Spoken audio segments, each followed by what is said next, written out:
ஒருவன் சொல்லுகின்றான், காக்கை வெள்ளையாக இருக்கிறது, நான் பார்த்தேன் என்று. அதை எல்லோரும் நம்ப வேண்டும் என்று கூறுகிறான்.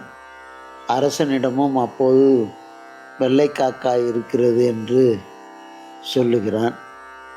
அரசனும் அப்படியே அதை நம்புகிறான். இன்னொருவன் வருகின்றான், தாயை கொலை செய்வது நல்லது என்று அறம் பாடுகிறது என்று சொல்லுகிறான்.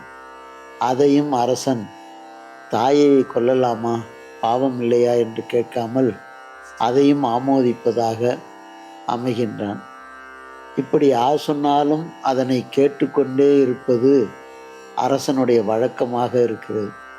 அப்படி இல்லாமல் சொல்வதிலே எது நல்லது, எது தீயது, எது அறம்பாடிற்று, எதுவும் அறம் இல்லாதது என்பதை அவன் தேர்ந்தெடுத்து தீர்வான முடிவெடுக்க வேண்டும்.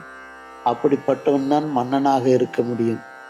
அதனால் ஏதிலார் யாதும் புகழ இறைமகன், இறைமகன் என்பது அரசன், கோதொரி கொள்கை முதுகுறைவு நேர் நின்று காக்கை வெளிதென்பார் என் சொலார். காக்காவே வெள்ளையா இருக்கிறது என்று சொல்லுகின்றவர் வேற என்ன சொல்ல மாட்டான்? தாய் கொலை சால்புடைத்து என்பாரும் உண்டு, தாயை கொலை செய்வதும் சிறப்புடையது என்று சொல்லுகின்றவர்களும் உண்டு என்று அரசன் எதை சொன்னாலும் கேட்கக்கூடாது.